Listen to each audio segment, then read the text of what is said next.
To the left-hand side for Vieira, who'll play it through to Gabriel Jesus, who's in here for Arsenal.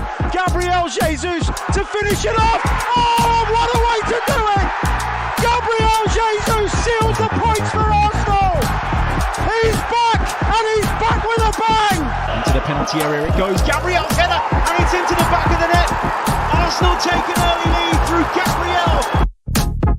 You're listening to the Chronicles of a Gooner, the daily Arsenal podcast with me, Harry Symeou.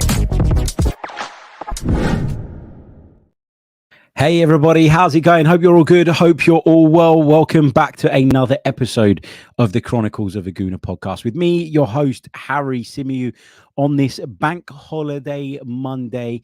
The first question I'm bound to get in the live chat is, are you doing a barbecue today then, as it is bank holiday? Look, it's overcast, it's cloudy, it's not that great the weather today, but guess what? I've already fired up the charcoal. Got some family coming over today to eat, to celebrate my wife's grandmother's birthday, but obviously I'm working tonight. For those of you that haven't seen on my socials, I've been asked to step in and join Ollie Klink on Talk Sport tonight, the main Talk Sport from 7 until 10 p.m, talking all things football. I'm really excited about that, really looking forward to it. You can join us via the radio, obviously, if you're in the UK, via the Talk Sport app, via YouTube. I think the Transfer Insider show is, of course, streamed on YouTube as well, so you can join us via that. But because I'm doing that tonight, I've had to bring everything forward. So I've sparked up the charcoal at midday, which is a little bit early by my standards, but it needs a good hour to light and then, you know, let it settle down a little bit, let it cool down a little bit so it's not too piping hot that it burns the meat as soon as you put it on. And then I'm going to slow cook some food to enjoy it this afternoon before I head off. Graham Sutherland says, F me, is it 5 o'clock already? These bank holidays go so fast. Hey, look, we said that we're going to do 5 p.m. on weekdays. This is technically a bank holiday. And over the weekend, we've been doing around about midday because that works better. So we will revert back to the schedule tomorrow. It's a bank holiday. Counts as a weekend, right? But we're well on the ball. Graham, hope you're good, mate. Hope you're well. Let me see a few hellos before I dive into today's topic. Some interesting topics to get into. We're going to react to the reports linking Marcus Rashford with a move to Arsenal. Would that be a good move on Arsenal's part? I don't think it would be. And to be honest with you, where the report is coming from, I don't know how credible it is. I got to be honest with you. I'm not saying it isn't, and I'm not saying it is, because the truth is I just don't know. But the reason I wanted to talk about this on an episode is because I cannot believe for the life of me how many Arsenal fans think this is a good idea to go and sign Marcus Rashford from Manchester United, to blow a significant portion of whatever's available to us in the transfer window this summer on Marcus Rashford. I just can't get my head around it, which is why I wanted to discuss. We're also going to touch on the reports claiming that Pep Guardiola is set to quit Manchester City at the end of next season. What does that mean for us as a football club? We'll do all of that, and we'll take some of your questions from the live chat as well. Good morning, or good afternoon, I should say, to Hacker, to Yontura. We've got Matt joining us from Chicago. Canterbury Guna says the Rashford thing is one of those classic links to divide opinions, just like Havertz did. Only the Havertz one actually turned into a real life transfer. So I know that people were thinking that when it first kind of came round, but yeah, it did materialize, didn't it? What else have we got? Hacker pointing out the Manchester City. Honestly, I think I've got more people around for dinner today than the amount of people that attended the Manchester City parade yesterday. I mean, listen, there are City supporters that have been there from day one, that were there when they were battling in the third tier and all of that. And for them, it must be amazing. And that's fine. But let's not pretend that they're as big as the legacy clubs, if you like, as your Liverpools, your Manchester Uniteds, your Arsenals. They're nowhere near that. They're nowhere near that. They're going to need a sustained period of success over a long, long time to even get to the point. And that's why we call them legacy clubs, right? Because they've been at the top of the game for such a long time that they've picked up fans along the way. They've developed support, and they're in a position now where they're just much bigger than most others. What else have we got? We've got Evan, we've got Sammy, we've got Tony joining us from Ontario in Canada. We've got Johan, we've got Puran joining us from India. Angela is with us too. Paul Wynn says, listen to every podcast on Spotify. First time to catch a live. Welcome, mate. Good to see you in the live chat. Whether you listen or you watch, it doesn't really matter to me. I'm just so grateful that you guys are enjoying the content. Remember, if you're listening on Spotify, leave us a review. If you're listening on Apple Podcasts, leave us a review. If you're watching on YouTube, leave us a like. It really, really does help.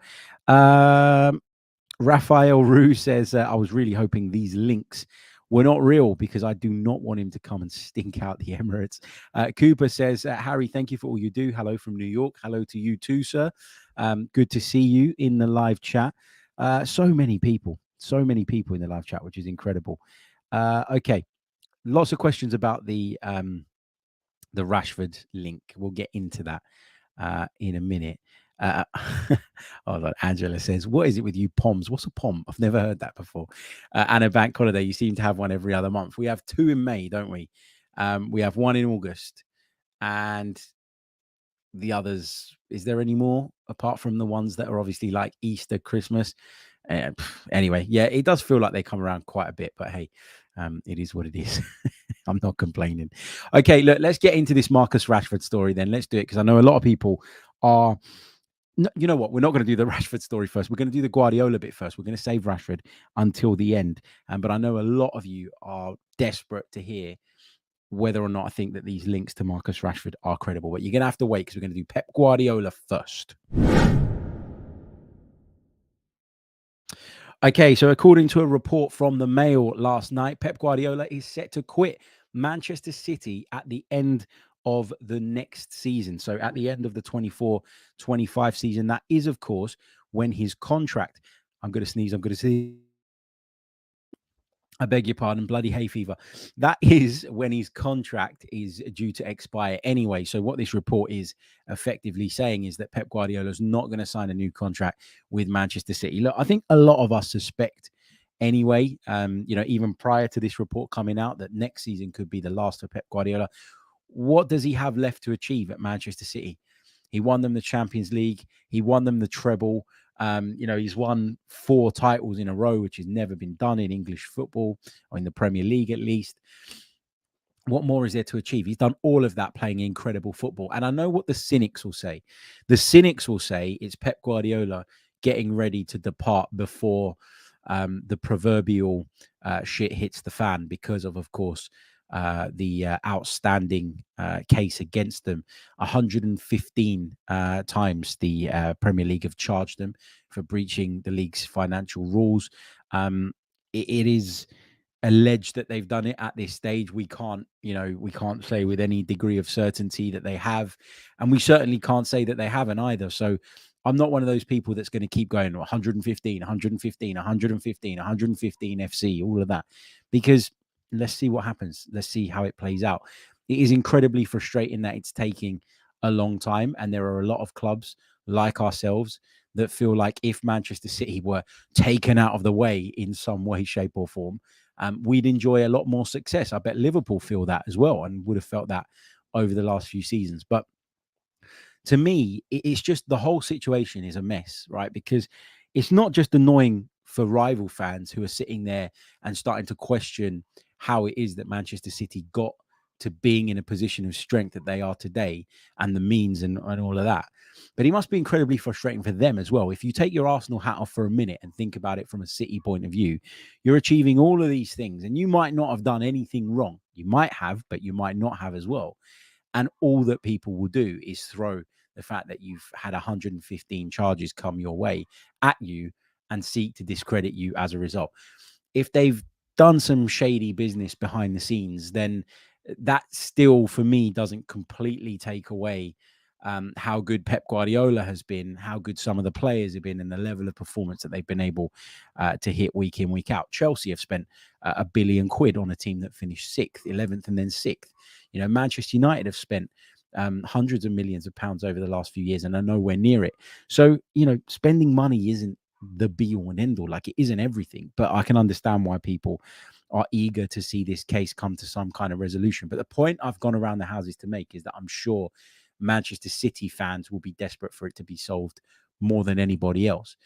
Is Pep Guardiola timing his departure, his exit, with what might come down the line with regards to that? I mean, you can say that, but I guess Pep Guardiola, signed this contract that would take him up to this point way before any of this really became a serious issue. And so I would argue that, this was the last contract that Pep Guardiola signed. The fact that he hasn't signed a new one yet might be influenced slightly and partly by what he fears might be coming down the line. But I also think that Pep Guardiola's probably got to a point where he's just gone, what else can I do here? And we've heard from the likes of Jurgen Klopp and others that it's a really demanding job, isn't it, to be at the very top. And there probably just comes a point where you want to enjoy the finer things in life. And you want to do it while you're still at an age to do it. And while you still have that kind of zest for life and want to travel and want to do all of these things. And Pep Guardiola has always been someone that does enjoy that kind of thing. So is he going to leave next summer? It looks like it. I would have suggested that he probably would have left next summer prior to reading these reports. So all these reports do to me is go some way in confirming a belief or a suspicion, if you like, that I had with regards to how long Pep Guardiola would stay at the football club. Obviously, getting him out the way is going to be massive. It's going to be huge, but we're going to have to wait another full season. So that's the problem with this, isn't it? Like, you're looking at it and you're going, well, if only it was dealt with now. And if Manchester City are going to be punished, they are punished now so that we can win something while the iron's hot and while we're performing and while we're a really good team. Because the last thing you want is our level to go off a cliff, because we know how difficult it is to sustain this for 3, 4, 5 seasons. And, it feels like we might miss the boat if Pep Guardiola stays there for longer. So, yeah, I can understand why people are desperate to see him go. But that was a report from the Mail last night. Will Pep Guardiola be leaving Manchester City next summer? It looks that way at the minute. But, of course, we're going to have to wait and see. Let's see what you guys are saying in the live chat about this. According to Angela, just going back to that previous point, POMS is Australian slang for the English. Can't believe you haven't heard of this.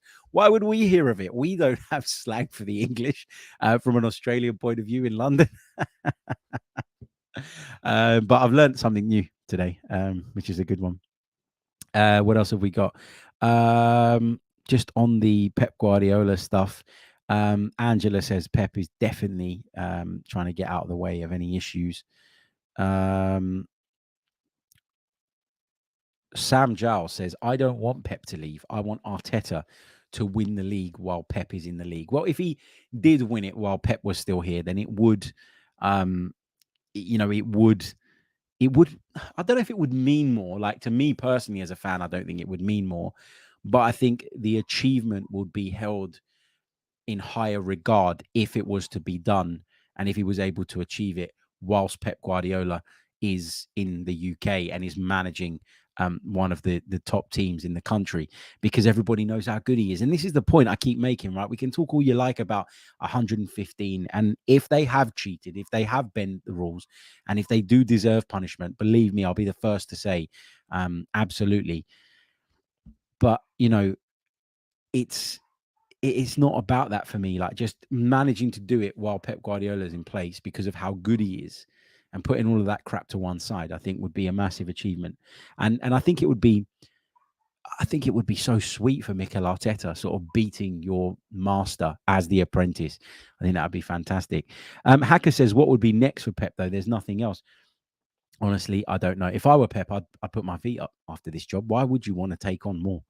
Doesn't make any sense. P Sharp says, Pep has nothing else to win, do, or prove. I honestly thought he might leave this summer. I thought he might as well, but that doesn't seem to be the case. Mark Jerome says Pep was ultimately brought in to win the UEFA Champions League for the City owner. So job done and time to move on and win it for another team. If I was him, I wouldn't, I would just leave on a high, on the absolute high, and just go and chill out and enjoy my life. That's what I would do if I was Pep. But if you're that driven, if you're that enthusiastic about the game, I can imagine it's incredibly difficult to walk away from it. And you probably feel a sense of like emptiness, don't you? If the thing that you've been doing all your life that you're super passionate about just stops, like, where do you go from there? I've heard so many footballers and managers come out and say similar things. over the years.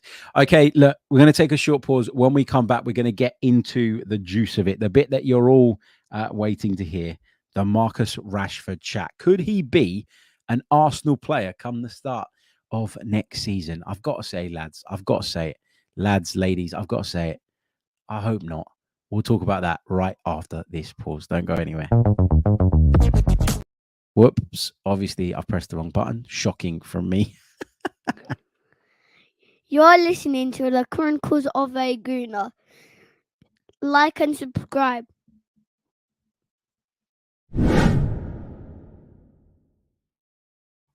Had a mare. Nearly rolled the intro in the midway break. You'd have been furious, wouldn't you, if you had to sit there and listen to that for 30 seconds in the middle of the show. Okay, guys, let's talk Marcus Rashford. Start getting your thoughts on this into me via the live chat. Remember, leave a like on the stream if you're watching us. There's nowhere near enough likes on the board considering how many of you are watching us. Leave us a review on Spotify. Leave us a review on Apple Podcasts if you're joining us via any of those platforms. And let's do this Marcus Rashford chat then. So what exactly has happened? What exactly has prompted all this Marcus Rashford chat? So it was a post, and I'm just going to bring it up on my screen, I think. Where is it? Hold on a minute. From AFC Amden. Hold on. There we go. Let me just share my screen so you guys can see exactly where this has come from. I've got to say, when it comes to this Twitter account and this person, I'm aware of the account. I know that they've got a really good, strong following. I know they've got a really, really good reputation, 156K followers. You don't get to that if you don't do a really, really good job on this platform on here. And I know that a lot of people have told me in the past that this account's been spot on about certain things. But as I said to you right at the beginning of this episode of the podcast, I can not say that this is true, and I can't say it's not true. I just don't know. Okay, that's my honest position on this. And the post says, understand Arteta and Rashford have spoken in recent weeks. There is interest on both sides, but it remains to be seen how willing United would be to sell to us. Can't see it happening personally, but would absolutely love him at Arsenal. Okay, so this post, as I say, has sparked lots of conversation, lots of debate around this. And the reason I felt it was worthwhile discussing today is, again, not because I think this is massively likely or this is a massive goer in the transfer market, in the transfer window this summer, but it's because I'm shocked, honestly. I'm shocked by how many Arsenal fans think that this would be a good idea for our football club. Marcus Rashford has had a stinker of a season, an absolute stinker of a season. And I know what people will do, because the minute I start looking through Marcus Rashford's stats and outputs and all of that, everybody's going to say to me, yeah, but, you know, when it was Kai Havertz, you were fine with that. And you were saying, actually, it would be a pretty good signing. I never, ever last summer at any point said that it was worth spending 65 million on Kai Havertz. I didn't think that that was a reasonable amount of money. In the end, we did it. And in the end, you have to say that, you know, particularly in the second half of the season, you can see why Mikel and Arsenal and Edu were willing to pay what they did in the end. But if you go back to the beginning of last summer, so right after the season ended, I did a podcast on here where I talked about my summer shopping list. And we're going to do that in the next few days as well. And on that, I put Kai Havertz. I put him down as a player that I think has got incredible potential, has got lots and lots of talent, was at the age that I thought he was still worth taking a bit of a gamble on. And I looked at his situation at Chelsea and thought, this is not an environment in which you are ever going to see the best of Kai Havertz. However, in our environment, under our manager, in our setup, it could work. And I remember being laughed at so badly for that. I remember going on Talk Sport and having a number of presenters literally laughing at me on air because I suggested that that could be a good idea. And then a few weeks later, we heard that Arsenal were interested. And then a few weeks after that, the deal was done. It was announced and Kai Havertz was an Arsenal player. Now, I never had any inside information. I'm not claiming that I did. I'm not one of those in the know people, if you like. But the point I'm trying to make here is that with Kai Havertz, I could see it. I could understand why somebody might think that was a worthwhile gamble to take. When it comes to Marcus Rashford, I just can't see it. I really can't. If I bring up his sort of record this season. And I know what people are going to say. They're going to say, well, if you go back to the season prior, so the 22-23 season, he scored 30 goals in all comps. Very, very good return. But I'm talking about Marcus Rashford today, because if Arsenal signed Marcus Rashford this summer, they'd be signing the Marcus Rashford of today. He's 26 years old, okay? So he's a couple of years older than Kai Havertz was at that point. He's got a contract that doesn't expire until 2028, so another 4 years from now, which means that Manchester United are going to demand top dollar for this player. Do I think he's worth top dollar right now? No, I don't. But that doesn't mean Manchester United are going to demand less. In 33 Premier League appearances this season, he managed 7 goals and 2 assists. He only played in 67% of their minutes. In the Champions League, he made 4 appearances, didn't score. In the FA Cup, 5 appearances, just the 1 goal. And in the Carabao Cup, 1 appearance, no goals. So it's not been a good season for Marcus Rashford, especially when you hold it up against the standards that he set in the 2022-23 campaign. But that's not my only issue with Kai Havertz, because underperformance in an underperforming team, that's not unusual. It happens. We've seen it loads. You could argue that that was the case with Kai Havertz, but we went and done that deal and it's worked out for us so far. And it's something that I think has been seen to be a little bit of a masterstroke from Mikel Arteta and Edu. But there are so many other red flags around Marcus Rashford that just didn't exist in the conversation about Kai Havertz, okay? So, first of all, he looks completely disinterested these days when he plays for Manchester United. Every now and again, he kind of sparks into life and he goes and chases the ball down and he makes something happen. Every now and again, he turns on the burners and accelerates away from someone. We know that Marcus Rashford has that in his locker, but we're not seeing it anywhere near often enough. So effort is an issue for me with Marcus Rashford. His effort levels are not where they need to be. Secondly, there's so much off the field nonsense surrounding Marcus Rashford. Does that actually help the environment that we are trying to breed at Arsenal Football Club? I think he gets a rough ride in the media sometimes, Marcus Rashford. So I'm not going to sit here and sort of stick the boot in on him solely for that. But do we need that kind of controversy or that kind of noise around someone who, if we sign them for big money, you'd assume would probably be a big part of our squad and of our team moving forward? No, we don't. Secondly, as much as I say that he's had some problems in terms of the way the media have portrayed him and the way that they cover him, which I completely stand by the way, I think that he brings some of it on himself. Missing training or whatever he did to go on a stag do, being videoed coming out of a club, literally out of your face, and then turning up to training late the next day off the back of that. All of those kind of things, you just don't need them. Eric Ten Hag has had to deal with him in terms of the disciplinary side of things on a couple of occasions already, which again doesn't really bode well. And you just know that Mikel Arteta isn't going to stand for that shit. So why would he allocate a significant proportion of his transfer spend this summer on a player like that? I know I keep harping on about Kai Havertz, but there is a comparison to be made here, because both of them are clearly talented footballers, and both of them were not performing at the clubs, that they were at the time. So Havertz at Chelsea, Rashford at Arsenal. And I know people will say, well, look at Mikel Arteta, he's turned Kai Havertz's career around. And I'm sure Kai Havertz will probably tell you he has, and will give him loads of credit for that and give him his flowers and all the rest of it. But at the end of the day, guys, you can't save everyone.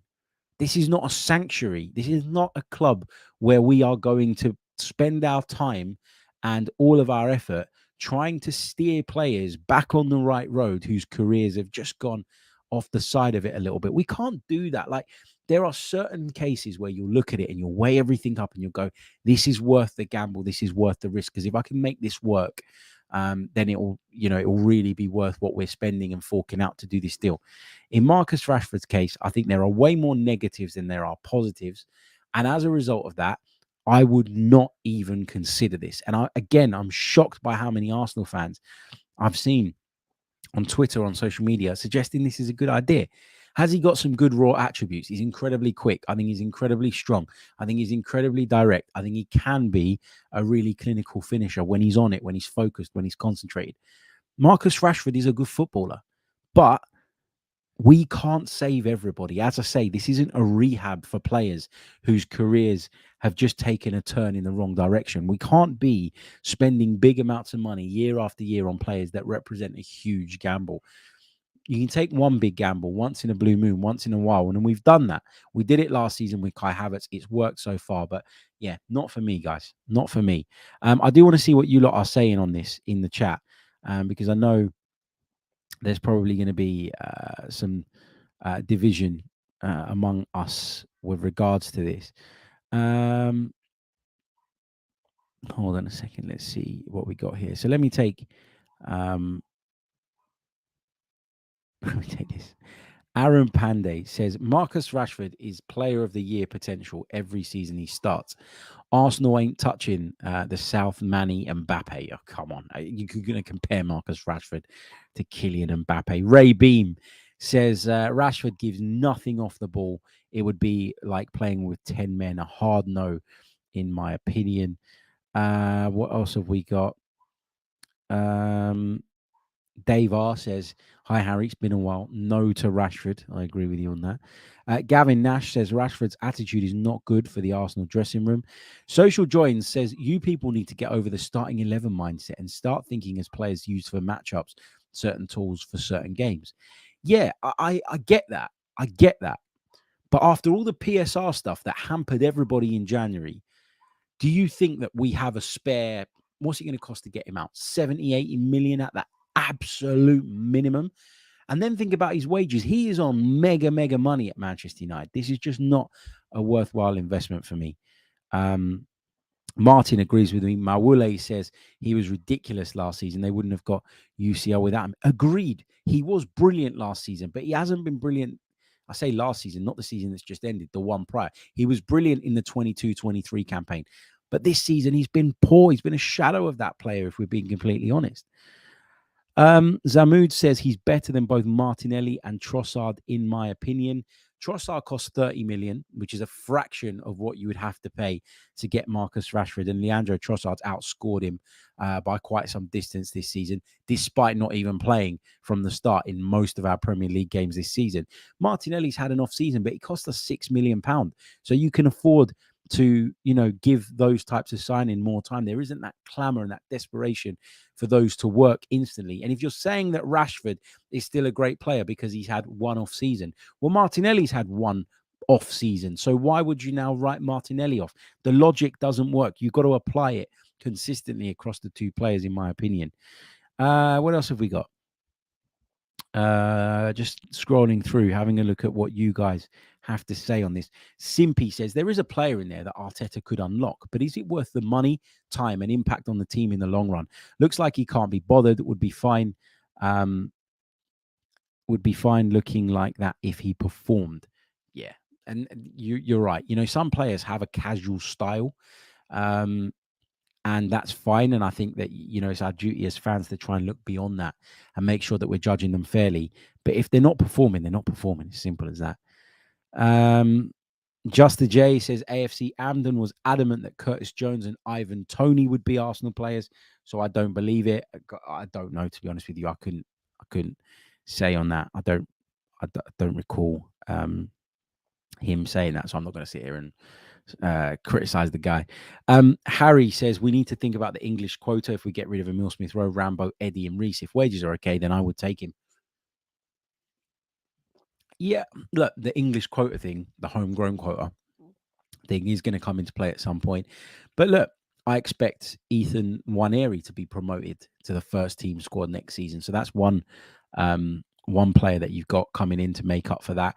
And yeah, we're going to have to navigate our way through that particular issue as well, if that is a thing going forward, because I've heard talk that it might not be, or that they might reduce the quota, because what is happening as a result of it is that people are looking to sell their homegrown players for more money, which is then giving teams a greater incentive to not persist with young players and bring them through academies, but to instead, when they show the slightest bit of promise, try and cash in on them to try and make their books look healthier. So I don't know for sure, but I've heard that there are discussions ongoing behind the scenes to try and come up with something that deters clubs actually from, looking to move on their young talent each and every time they show a bit of promise.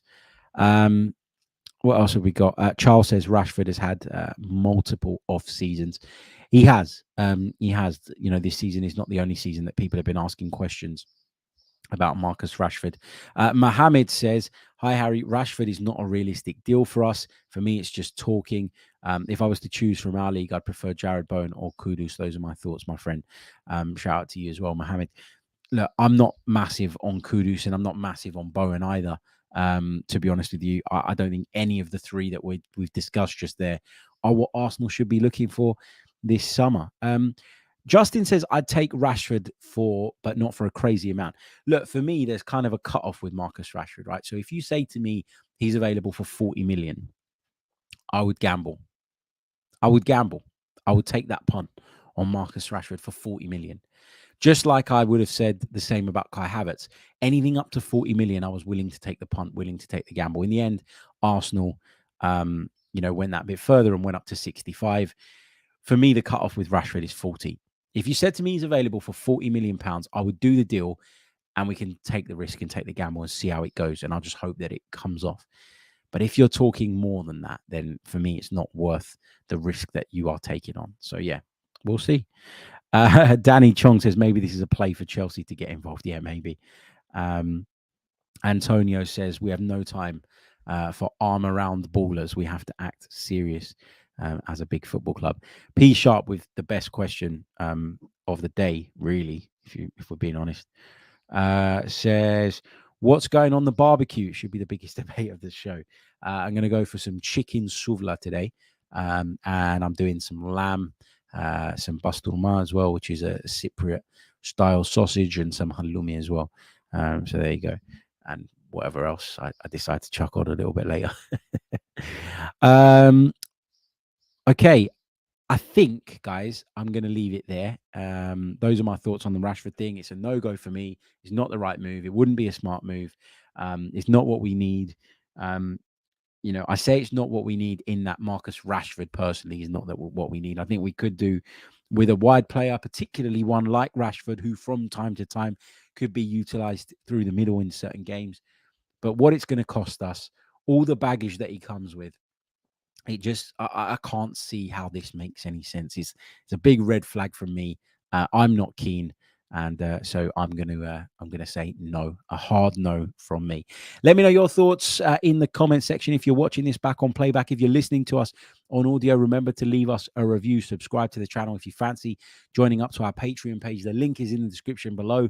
You can sign up and support now, or you can sign up for free for the summer, and you can see how it goes, and you can decide at the end of the summer if you'd like to support the podcast in that way. But yeah, check it out. Link is in the description. Thank you all so much, as always, for tuning in. We'll be back tomorrow at our usual time of 5 p.m. It's going to be a pre-recorded episode tomorrow, so it won't be a live stream because I'll be on TalkSport 2 from 3 till 5 p.m.